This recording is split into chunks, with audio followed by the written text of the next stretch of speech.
Good morning વિદ્યાર્થી મિત્રો. આજે આપણે ધોરણ 10 સામાજિક વિજ્ઞાનની અંદર ચેપ્ટર નંબર 10 શરૂ કરવાનું છે, જેનું નામ છે કૃષિ, બરાબર, એટલે કે ખેતી. એના આજે લેક્ચર નંબર 1માં આપણે આજે જોવાનું છે. શરૂઆત કરીએ પ્રસ્તાવનાથી. શરૂઆતનો પેરેગ્રાફ છે, એની અંદરથી ઘણા વિકલ્પો અથવા તો એવું નીકળે છે. વાંચતો જાઉં છું અને અહીંયા નોંધ કરતો જાઉં છું, તમે પણ કરતા જજો. પ્રાચીન કાળથી જ કૃષિ ભારતના મોટા ભાગના લોકોની આર્થિક પ્રવૃત્તિ રહી છે. આજે પણ ભારતની અર્થવ્યવસ્થાને મુખ્ય આધાર કૃષિ રહ્યો છે. ભારતની અર્થવ્યવસ્થાનો મુખ્ય આધાર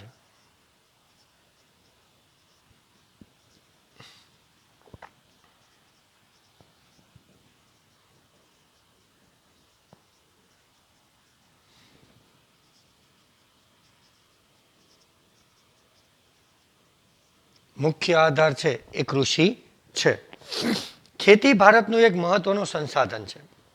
શ્રમ શક્તિના લગભગ 60% લોકો ખેતી કાર્યમાં જોડાયેલા છે. તો શ્રમ શક્તિના આશરે 60% લોકો કૃષિ સાથે સંકળાયેલા એટલે કે જોડાયેલા છે. ત્યારબાદ આપણને કહે છે કે ભારતના લોકોને માત્ર ખોરાક પૂરો પાડવા ઉપરાંત ઉદ્યોગ માટે પણ વિવિધ પ્રકારનો કાચો માલ પણ ખેતીમાંથી મળે છે.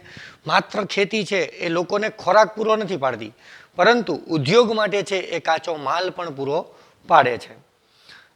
ત્યારબાદ કહે છે કે રાષ્ટ્રીય ઉત્પાદનમાં કૃષિનો લગભગ 22% જેટલો હિસ્સો છે. રાષ્ટ્રીય ઉત્પાદનમાં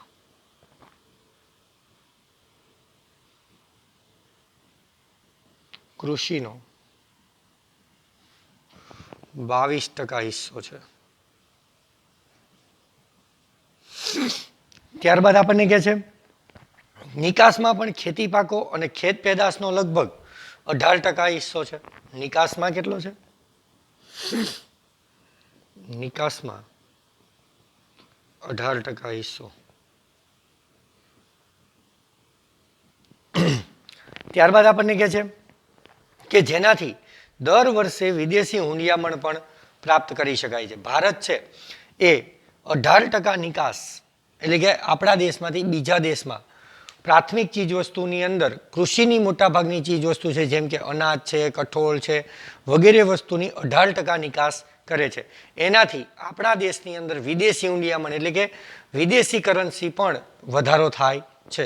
જ્યારે કુલ રાષ્ટ્રીય ઉત્પાદનના લગભગ કેટલા 22% ઉત્પાદન પણ કૃષિ ક્ષેત્રમાંથી થાય છે. શ્રમ શક્તિના આશરે કેટલા ટકા લોકો ખેતી સાથે જોડાયેલા છે? તો કે 60% લોકો. આ બધા તમને વિકલ્પમાં પૂછાઈ શકે અથવા એક વાક્યની અંદર. ત્યારબાદ કહે છે ભારતીય અર્થવ્યવસ્થા મુખ્યત્વે ખેતી પર આધારિત છે. આમ ભારત એક કૃષિ પ્રધાન દેશ છે. ભારત કૃષિ પ્રધાન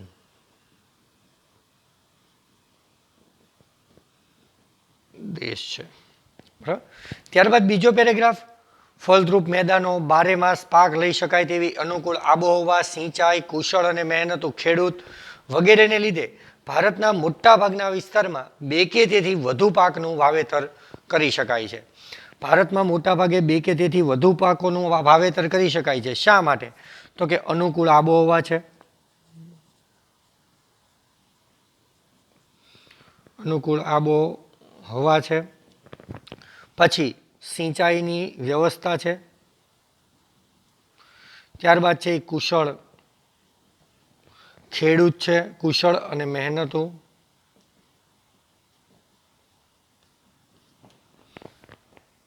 ખેડૂત છે. તેના લીધે 2 કે તેથી વધુ પાક. ઘણી વખત એવો પ્રશ્ન પણ પૂછાય કે ભારતમાં 2 કે તેથી વધુ પાક લઈ શકાય છે, કારણ કે ત્યાં અનુકૂળ આબોહવા છે, સિંચાઈની વ્યવસ્થિત સુવિધા છે, કુશળ અને મહેનતુ છે, એ ખેડૂત છે. એને કારણે ભારતના મોટા ભાગના વિસ્તારની અંદર જો ધારે તો 2 કે તેથી વધારે વખત પાક લઈ શકાય છે, એટલે કે વર્ષમાં તમે 2-3 વાર પાક લઈ શકો છો. તેમ છતાં ભારતમાં ખેતી ક્ષેત્રે પૂરતો વિકાસ સાધી શકાયો નથી. આટલી બધી સુવિધા છે છતાંય ભારત છે એ કૃષિ ક્ષેત્રે એટલો વિકાસ ન કરી શક્યો. કેમ? તો કે ભારતનો ખેડૂત એકંદરે નિરક્ષર અને ગરીબ છે. આપણને એવો પ્રશ્ન પૂછાય કે ભારત આટલી બધી અનુકૂળતા હોવા છતાં પણ ભારત ખેતી ક્ષેત્રે વિકાસ ન કરી શક્યો, એના કારણો જણાવો. તો એમાં પહેલું કારણ છે કે ભારતનો ખેડૂત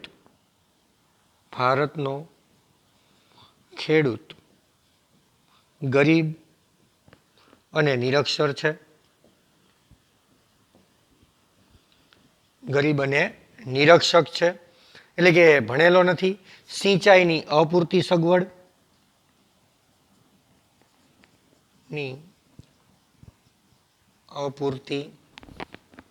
સગવડ. ત્યારબાદ કે છે કે અનિશ્ચિત વરસાદ, અનિયમિત અને અનિશ્ચિત વરસાદ. ત્યારબાદ વધારે વસ્તી, કુટુંબનું કદ મોટું,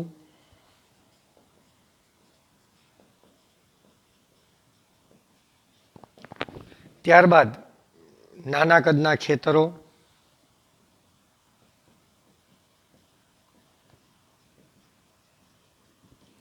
ત્યારબાદ છે એ પ્રયોગશીલતા પ્રત્યેનું ઉદાસીન વલણ. પ્રયોગશીલતા પ્રત્યે ઉદાસીન વલણ.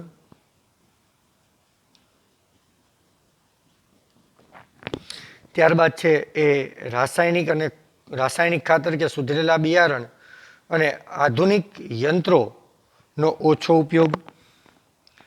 રાસાયણિક ખાતર અને સુધરેલા બિયારણ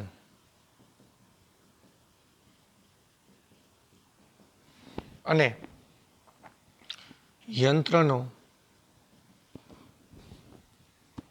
ઓછો ઉપયોગ.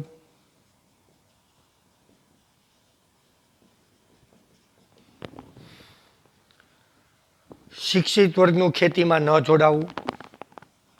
શિક્ષિત વર્ગનું ખેતીમાં ન જોડાવું વગેરે કારણે ભારત કૃષિ ક્ષેત્રે એટલે કે ખેતી ક્ષેત્રે વિકાસ સાધી શક્યો નથી. આપણને એવું પૂછાય કે ભારત આટલી બધી અનુકૂળતા હોવા છતાં ભારત છે એ ખેતી ક્ષેત્રે એટલો વિકાસ ન કરી શક્યો. કેમ ન કરી શક્યો? કારણ કે ભારતનો ખેડૂત છે એ ગરીબ અને નિરક્ષર છે. એટલે કે ભારતનો ખેડૂત એટલો ગરીબ છે કે એની પાસે ખેતી પાછળ ખર્ચવા માટે નાણાં નથી, અથવા તો ખેતીની અંદર જેનાથી ઉત્પાદન વધુ લઈ શકાય એવી અત્યાધુનિક પદ્ધતિ એને આવડતી નથી, કારણ કે પોતે નિરક્ષર છે. સિંચાઈની સુવિધા પણ અપૂરતી છે. અમુક શહેરો કે મોટાભાગના સ્થળોની અંદર સિંચાઈની સુવિધા સારી છે, પણ અમુક જગ્યાએ છે એ સિંચાઈની સુવિધા ઓછી છે. પરિણામે પણ ભારત છે એની અંદર ખેતીનું એટલું ઉત્પાદન થતું નથી. કુટુંબનું કદ મોટું છે, પરિણામે જમીન છે એ બધા ભાઈઓની અંદર વેચાઈ જાય છે. પરિણામે ખેતરનું કદ કેવું થઈ જાય છે? નાની થઈ જાય છે. એટલે નાના ખેતરની અંદર છે એટલું વધુ ઉત્પાદન કરી શકાતું નથી. પ્રયોગશીલતા પ્રત્યે ઉદાસીન વલણ. ભારતનો ખેડૂત છે એ પ્રયોગ કરવા ઉપર ડરે છે, કારણ કે એને એવી બીક છે કે જો હું કંઈક નવું કરવા જઈશ અને ઉત્પાદન સાવ બગડી જશે, એની કરતાં તો જે પરંપરાગત ચીલા ચાલુ છે એનાથી જે ઉત્પાદન મળે છે એમાં સંતોષ છે. પરિણામે એ કોઈ પ્રયોગ કરતો નથી. રાસાયણિક ખાતર અને સુધરેલા બિયારણનો પણ ઓછો ઉપયોગ થાય છે. અને ખાસ શિક્ષિત વર્ગ છે એ ખેતીમાં જોડાતો નથી. તમે ભણેલા ગણેલા છો, તમને કૃષિ વિશે જ્ઞાન હોય, તમે ભણેલા હો, તમારી પાસે ટેકનોલોજી હોય, પણ તમે ખેતીના વ્યવસાયને પસંદ કરતા નથી. એને કારણે આ બધા કારણોસર ભારત ખેતી ક્ષેત્રે છે એ એટલો વિકાસ કરી શક્યો નહીં. આ બધા ભારત ખેતી ક્ષેત્રે વિકાસ ન સાધી શક્યો એની પાછળના જવાબદાર કારણો છે. 2 માર્ક્સમાં, 3 માર્ક્સમાં કે એમ પૂછાઈ શકે, જેટલા માર્ક્સ એ પ્રમાણે તમારે મુદ્દા લખવાના છે. ત્યારબાદ કહે છે કે એની પછીનો આપણો પ્રશ્ન છે કૃષિના પ્રકારો.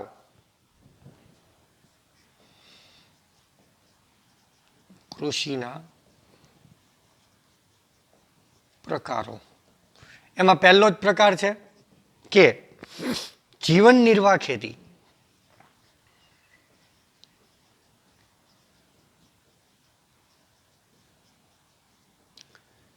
જીવન નિર્વાહ ખેતી એટલે શું?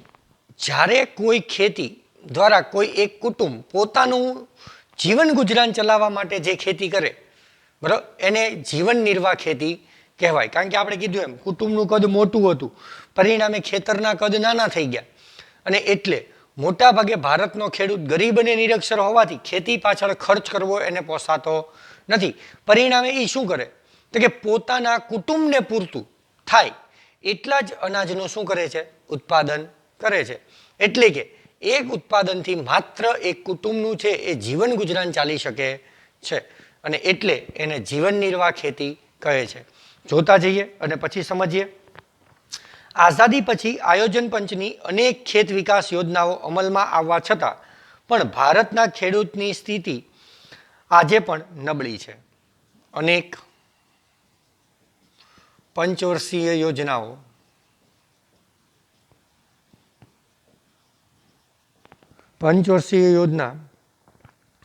અમલમાં લાવવા છતાં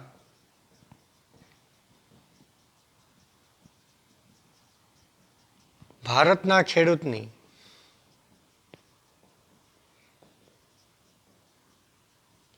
આર્થિક સ્થિતિ નબળી છે. વળી શું કહે છે? નાના કદના ખેતરોમાં, કદ ખેતરના કેવા થઈ ગયા છે?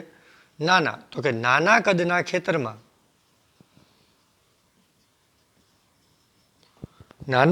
ખેતરમાં મોંઘા બિયારણ,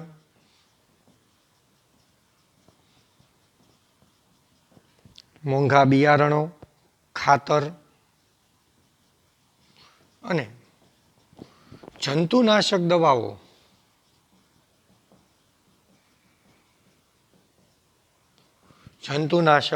દવાઓ નો ઉપયોગ કરવો પોસાય તેમ નથી.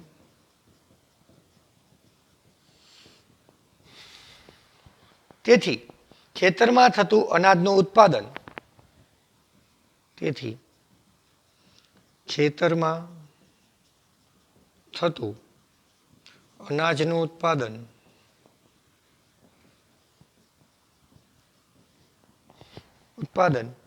પોતાના પરિવારના ઉપયોગ જેટલું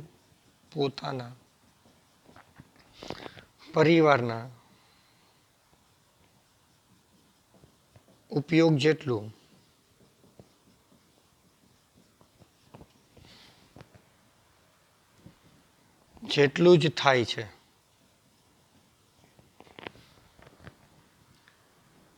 જે તેના કુટુંબના ભરણ પોષણમાં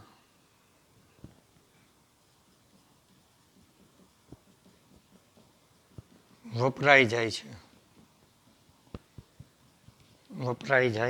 છે. તેને જીવન નિર્વાહ ખેતી કે આત્મનિર્વાહ ખેતી કહે છે. જેને જીવન નિર્વાહ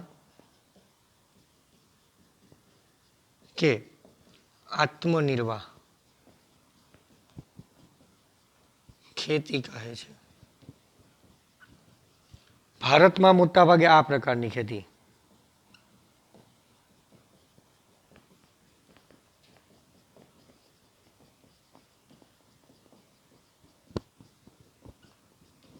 શું કહે છે? જો કે જીવન નિર્વાહ ખેતી એટલે શું? જીવન નિર્વાહ ખેતી એટલે જ્યારે કોઈ ખેડૂત પોતાના કુટુંબનું જ ભરણ પોષણ થાય એટલું જ અનાજનું ઉત્પાદન કરે તો એવી ખેતીને જીવન નિર્વાહ ખેતી કહી શકાય. એનું કારણ શું થયું? તો કે અનેક પંચવર્ષીય યોજનાઓ છે એ ભારતમાં અમલમાં આવી, તેમ છતાં ભારતના ખેડૂતની આર્થિક સ્થિતિ છે એ નબળી તો નબળી જ રહી. ભારતના ખેડૂતોની સ્થિતિને સારી લાવ કરવા માટે અનેક પંચવર્ષીય યોજનાઓનો છે એ ભારતમાં અમલ કરવામાં આવ્યો કૃષિ ક્ષેત્રે વિકાસ કરવા માટે. પરંતુ ભારતના ખેડૂતની સ્થિતિ કેવી રહી? નબળી જ રહી. વળી કુટુંબનું કદ મોટું હોવાને કારણે ખેતરના કદ કેવા હતા? તો કે નાના. પરિણામે નાના કદના ખેતરમાં મોંઘા બિયારણ, ખાતર અને જંતુનાશક દવાઓનો ઉપયોગ કરવો પોસાય તેમ જ નહોતો. હવે ખેતર નાનું હોય, એમાં જેટલું ઉત્પાદન મળે એની કરતાં મોંઘું તો બિયારણ ને ખાતર પડતું હતું કે જંતુનાશક દવાનો ખર્ચ વધી જતો હતો. જેટલી આવક ન થાય એટલી તો જાવક થઈ જતી હતી. એક તો ભારતનો ખેડૂત ગરીબ હતો. પરિણામે આ જે ખર્ચ છે એ નાના ખેતરમાં કરવો પોસાય એમ હતો નહીં. પરિણામે ખેડૂતે કીધું કે ભાઈ તો કાંઈ નહીં, આપણે આપણા કુટુંબ પૂરતું અનાજનું ઉત્પાદન કરીએ. અને એટલે ખેતરમાં થતું ઉત્પાદન જે છે એ પોતાના પરિવારના ઉપયોગ જેટલું જ થાય છે, જે તેના કુટુંબના જ ભરણ પોષણમાં વપરાઈ જાય છે. એટલે કે એને કારણે આ ખર્ચ કરવો પોસાય એમ નહોતો બિયારણ પાછળ, જંતુનાશક દવા પાછળ. પરિણામે ખેડૂત પોતાના જ કુટુંબને થાય એટલા જ અનાજનું શું કરતો? ઉત્પાદન કરતો. અને આ જેટલું અનાજ એણે ખેતરમાં વાવ્યું છે એ પોતાના જ કુટુંબના ભરણ પોષણમાં વપરાય જતું, એટલે કે વેચતો નહીં. તો આવા પ્રકારે જે ખેતી થાય એને જીવન નિર્વાહ કે આત્મનિર્વાહ ખેતી કહે છે. ખાસ બીજું નામ યાદ રાખજો, આત્મનિર્વાહ ખેતી. પોતાના નિર્વાહ પૂરતું જે અનાજ, પોતાના જરૂરિયાત પૂરતું જે અનાજ ઉગાડવા માટે કરવામાં આવતી ખેતી એટલે જીવન નિર્વાહ અથવા આત્મનિર્વાહ ખેતી. ખાસ ભારતમાં મોટા ભાગે છે એ આ પ્રકારની જ ખેતી જોવા મળે છે. તો આ જે છે એ જીવન નિર્વાહ ખેતી ખેતીનો પહેલો પ્રકાર છે. ત્યારબાદ કૃષિના બીજા પ્રકારો અહીંયા જોઈએ.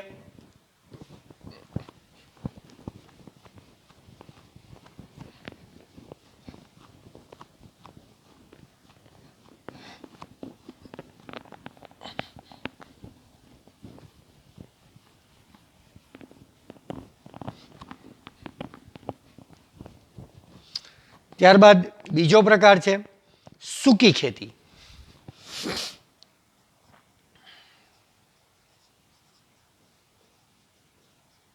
નામ જ એવું છે કે સૂકી ખેતી.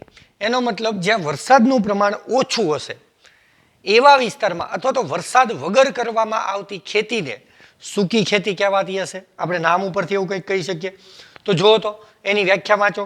વરસાદ ઓછો પડે છે, વરસાદ ઓછો પડે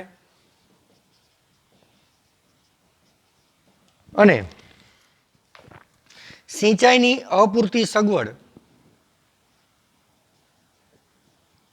સિંચાઈની અપૂરતી સગવડ અને માત્ર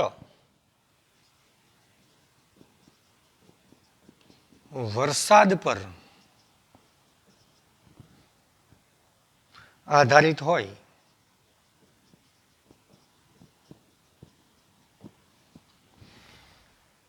તેવા વિસ્તારમાં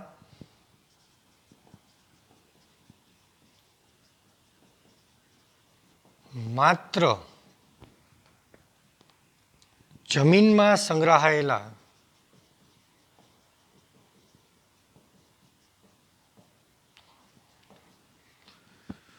ભેજ ના આધારે પાક લેવામાં આવે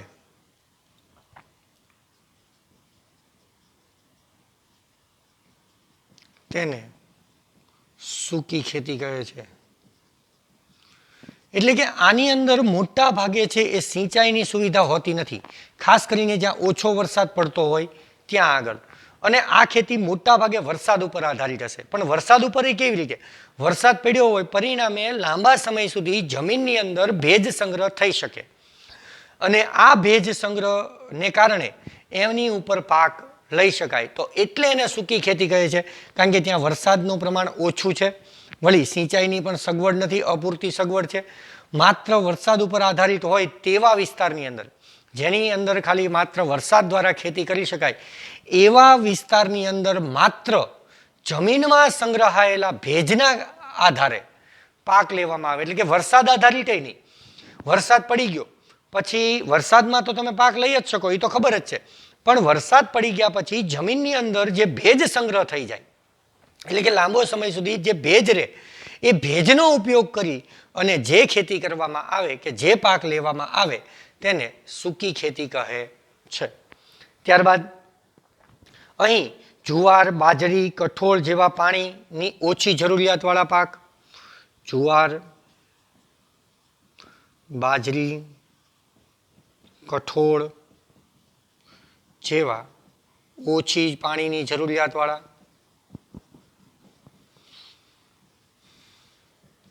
જેને પાણીની જરૂરિયાત ઓછી છે, કારણ કે ઓલરેડી અહીંયા પાણીની સુવિધા નથી, સિંચાઈની સુવિધા નથી, વરસાદ નથી, માત્ર જમીનની અંદર સંગ્રહાયેલા ભેજ ઉપર આધારિત આ ખેતી કરવામાં આવે છે. પરિણામે જેને ઓછા પાણીની જરૂર છે, જેમ કે જુવાર છે, બાજરી છે, કઠોળ છે વગેરે જેવા પાક અહીં લેવામાં આવે છે. ખાસ કરીને આ મોસ્ટ આઈએમપી આ એક વાક્યમાં પૂછાય છે. ગુજરાતના ભાલ પ્રદેશમાં ચોમાસું પૂરું થઈ ગયા બાદ ભેજવાળી જમીનમાં આ રીતે ઘઉં અને ચણાનો પાક લેવાય છે. ગુજરાતમાં ભાલમાં આ ભેજ દ્વારા ઘઉં અને ચણાનો પાક લેવાય છે.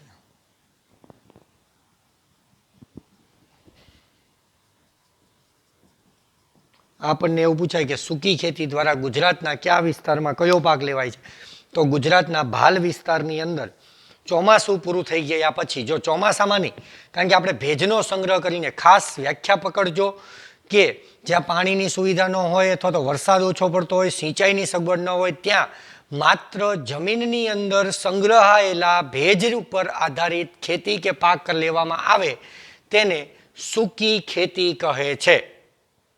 પછી તમે એવું ન કહેતા કે સાહેબ તમે વ્યાખ્યા તો લખાવી નથી, હું બોલું છું, બરોબર સમજો, આ વ્યાખ્યા જ છે કે વરસાદ ઓછો પડે, સિંચાઈની સગવડતા ઓછી હોય તેવા વિસ્તારની અંદર માત્ર વરસાદના આધારે ભેજ સંગ્રહ થાય છે. એ ભેજ ઉપર આધારિત જે પાક લેવામાં આવે કે જે ખેતી કરવામાં આવે તેને સૂકી ખેતી કહે છે. મોટાભાગે અહીં જુવાર, કઠોળ, બાજરી વગેરે જેવા ઓછી પાણીની જરૂરિયાતવાળા પાકો લેવામાં આવે છે. અને ગુજરાતના ભાલમાં ચોમાસું પૂરું થઈ ગયા પછી ભેજનો ઉપયોગ કરી કયા બે પાક, તો કે ઘઉં અને ચણાનો પાક લઈ શકાય છે. આ પ્રશ્ન તમને પૂછાય છે કે ભેજનો ઉપયોગ કરી ગુજરાતના ભાલ વિસ્તારમાં કયા પાક લઈ શકાય છે, તો ઘઉં અને ચણા. ત્યારબાદ આદ્ર ખેતી, આ બીજો પ્રકાર છે. અને હવે ત્રીજો પ્રકાર આદ્ર ખેતી.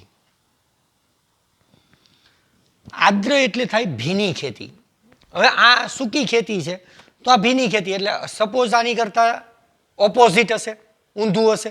અહીંયા વરસાદનું પ્રમાણ ઓછું છે, સિંચાઈની અપૂરતી સગવડ છે, માત્ર ભેજ ઉપર આધારિત છે એ ખેતી કરવામાં આવે છે. જ્યારે એની કરતાં અહીંયા ઊંધું હશે કે વરસાદનું પ્રમાણ પુષ્કળ હશે, સિંચાઈની પણ પૂરેપૂરી સગવડ હશે અને એના આધારે જે ખેતી કરવામાં આવે તો એને ભીની ખેતી અથવા આદ્ર ખેતી કહે છે. જોઈએ વ્યાખ્યા. જ્યાં વરસાદનું પ્રમાણ વધુ છે, જ્યાં વરસાદનું પ્રમાણ વધુ છે, વળી સિંચાઈની સગવડ પણ વધુ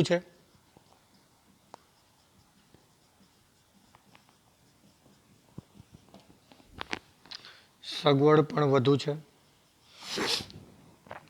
તેવા વિસ્તારમાં આદ્ર ખેતી થાય છે. તેવા વિસ્તારમાં આદ્ર ખેતી. આ જ્યાં સિંચાઈની સગવડ ન હોય, વરસાદ ઓછો હોય ને માત્ર ભેજ ઉપર આધારિત ખેતી થાય છે. જ્યારે આદ્ર ખેતી એટલે કે ભીની ખેતી, તો જ્યાં વરસાદનું પ્રમાણ સૌથી વધુ હોય, સિંચાઈની પૂરેપૂરી સગવડતા હોય, તો એવા વિસ્તારમાં જે ખેતી થાય એને કેવી કહેવાય, તો કે આદ્ર ખેતી કહે છે. આદ્ર એટલે કે ભીની. વરસાદ ન પડે કે ઓછો પડે ત્યારે સિંચાઈ દ્વારા વર્ષમાં એકથી વધુ પાક લઈ શકાય છે. હવે માની લો કે વરસાદ ન પડ્યો તો સિંચાઈની સગવડ તો છે જ, તો વરસાદ ન પડે ત્યારે સિંચાઈ દ્વારા 2 કે તેથી વધુ પાક,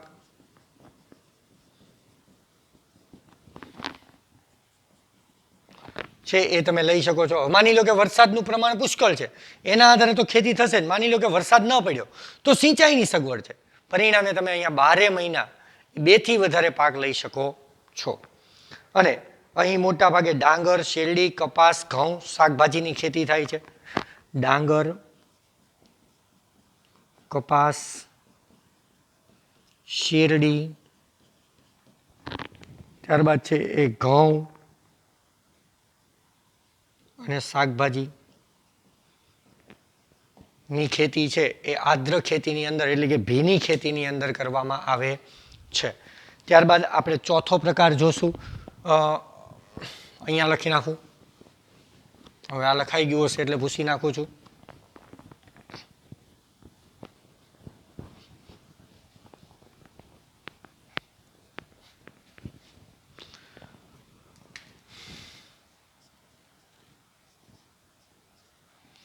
ચોથો પ્રકાર છે સ્થળાંતરિત ખેતી.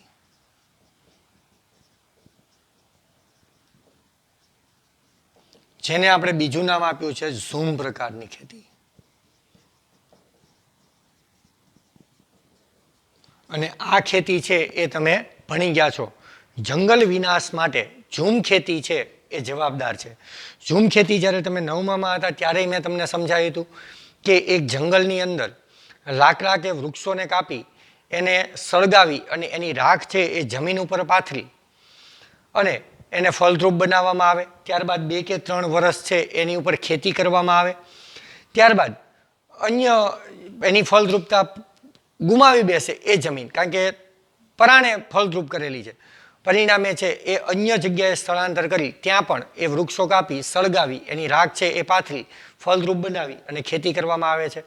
આમ એક જગ્યાએથી બીજી જગ્યાએ સ્થળ બદલી અને કરવામાં આવતી ખેતી છે એટલે એને સ્થળાંતરિત કહે છે. અને આમ એને બીજું નામ છે એ ઝૂમ પ્રકારની ખેતી પણ કહે છે, જે તમે 9માની અંદર ઓલરેડી ભણી ગયા છો. શું કહે છે? આ પ્રકારની ખેતીમાં જંગલના વૃક્ષોને કાપીને, વ્યાખ્યા લખું છું, આ પ્રકારની ખેતીમાં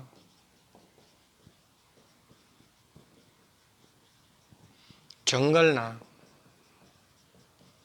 વૃક્ષોને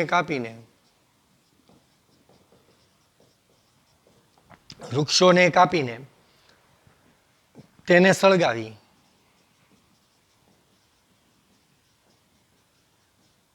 સાફ કરી ત્યાં ખેતી કરાય છે.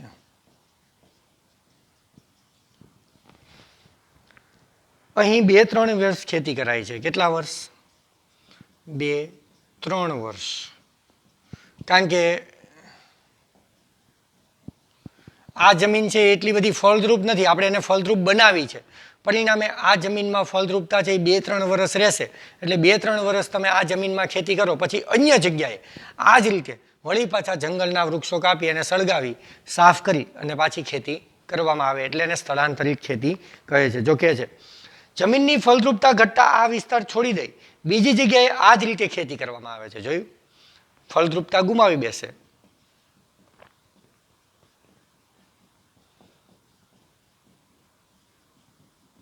અન્ય જગ્યાએ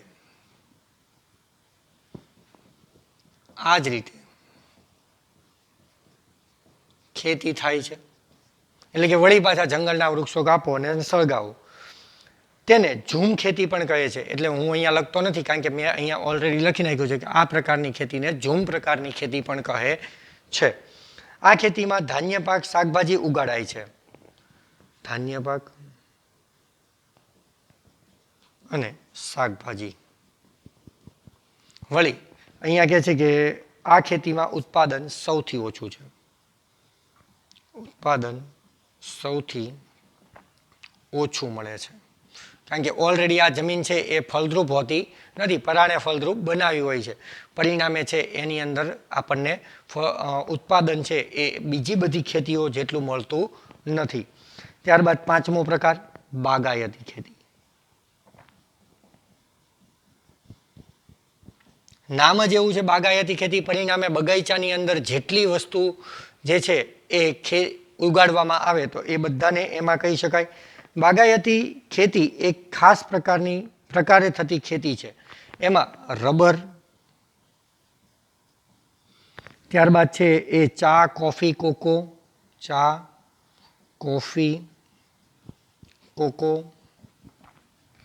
ત્યારબાદ છે એ નારિયેળ, સફરજન, કેરી, સંતરા, દ્રાક્ષ.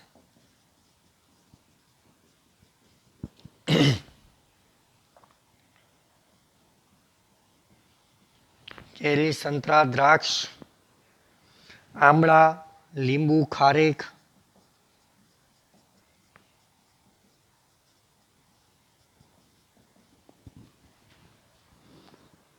વગેરેની ખેતી કરાય છે. અને સૌથી મોસ્ટ આઈએમપી મુદ્દો આ ખેતીમાં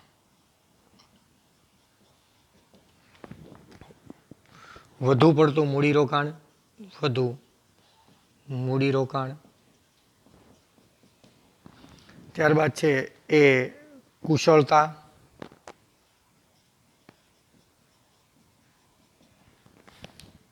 તકનીકી જ્ઞાન,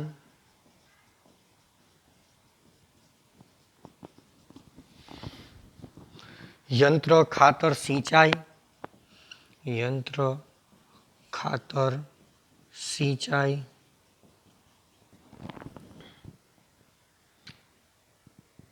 સંગ્રહણ અને પરિવહનની પર્યાપ્ત સુવિધા. સંગ્રહ અને પરિવહનની સુવિધા હોવી જરૂરી છે. કારણ કે આ પ્રકારની ખેતી છે એ સૌથી આધુનિક ખેતી છે. એની અંદર મોટા ભાગે એવા પાક લેવાય છે જે બાગાયતી પાક છે, જેના નામ આપ્યા છે એનું રિપીટ નથી કરતો. ખાસ આ મુદ્દો, કારણ કે અહીંયાથી વિકલ્પમાં પૂછાય છે કે કયા પ્રકારની ખેતીમાં વધુ મૂડીરોકાણ, કુશળતા અને તકનીકી જ્ઞાનની જરૂર પડે છે, તો બાગાયતી ખેતીની અંદર, કારણ કે એમાં ખર્ચ વધુ હોય છે. દરેક ફળ હોય એને અલગ પ્રકારે ખેતી કરવામાં આવે છે, તો એમાં મૂડીરોકાણ, એની ખેતી કરવા માટેની યોગ્ય કુશળતા તમારામાં હોવી જોઈએ. ટેકનોલોજીનું જ્ઞાન હોવું જોઈએ. યંત્ર, ખાતર, સિંચાઈ. અને એ મોટાભાગે બાગાયતી પાક એવા છે કે જે કેવા છે, લાંબો સમય ટકી શકતા નથી. પરિણામે એનો સંગ્રહ કરવા માટેની યોગ્ય વ્યવસ્થા અને એને અન્ય સ્થળે પહોંચાડવા માટે પરિવહનની પણ સુવિધા હોવી જોઈએ. તો ખાસ આ પ્રશ્ન છે એ પૂછાય છે એક વાક્યની અંદર કે કઈ ખેતીમાં વધુ મૂડીરોકાણ, કુશળતા, તકનીકી જ્ઞાન, યંત્ર, સિંચાઈ કે સંગ્રહ પરિવહનની સુવિધા હોય છે. તો બાગાયતી ખેતીની અંદર છે એ આ પ્રકારની સુવિધા હોવી જોઈએ. ત્યારબાદ છે એ આપણો કૃષિનો છેલ્લો પ્રકાર, સઘન ખેતી.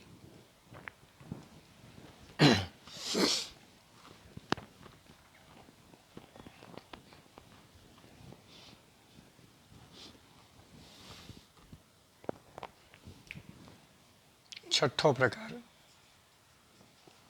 સઘન ખેતી. શું કે છે પહેલા મુદ્દા જોઈ લઈએ અને પછી ચર્ચા કરીએ. જ્યાં સિંચાઈની સુવિધા વધુ છે ત્યાં રાસાયણિક ખાતર, કીટનાશક અને વિવિધ પ્રક્રિયાના યંત્રના વ્યાપક ઉપયોગથી ખેતીમાં યાંત્રિકીકરણ આવી ગયું છે. જ્યાં સિંચાઈની સુવિધા વધુ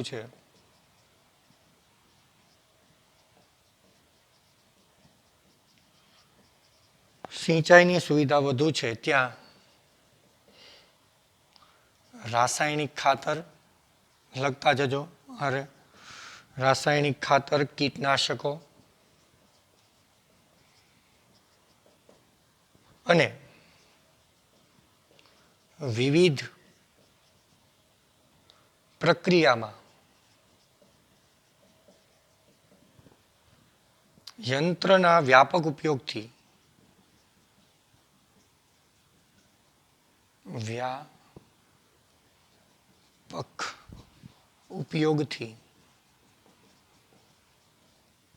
ખેતીમાં યાંત્રિકીકરણ આવ્યું છે.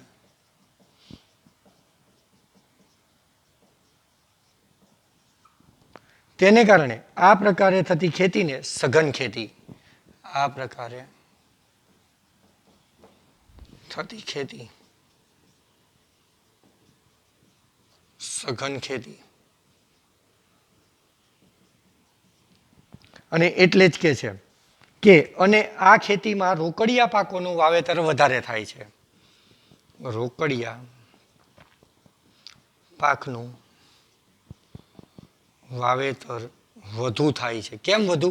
કારણ કે એમાં યાંત્રિકીકરણ છે. રાસાયણિક ખાતરો હોય, જંતુનાશક દવા હોય, એનો ઉપયોગ ખેતીની અંદર ધીમે ધીમે વધવા લાગ્યો. પરિણામે ખેતીમાં પણ યાંત્રિકીકરણ આવ્યું, એટલે કે યંત્ર દ્વારા ખેતી થતી આવી. અને એ યંત્ર દ્વારા જે ખેતી થાય છે આધુનિક સ્વરૂપે, એને સઘન ખેતી કહે છે. મોટાભાગે અહીંયા રોકડિયા પાક એટલે કેવા? તમાકુ, શેરડી, શણ, કપાસ, આ બધા રોકડિયા પાક છે, જેનાથી તમે બજારમાં વેચો તો તમને તાત્કાલિક છે એ પૈસા પ્રાપ્ત થાય છે, જેની માંગ બજારમાં છે એ સૌથી વધુ હોય અને જેના દ્વારા આપણને છે એ આર્થિક રીતે ઝડપથી લાભ થતો હોય, તો એવા રોકડિયા પાકોનું વાવેતર અહીં થાય છે. અહીં હેક્ટર દીઠ ઉત્પાદનમાં ખૂબ વધારો થયેલો છે. હેક્ટર દીઠ છે એ ઘણું વધુ ઉત્પાદન થાય છે. અને આમ આ પ્રકારની ખેતી હેઠળનો વિસ્તાર સતત વધતો જાય છે. આ ખેતીનો વિસ્તાર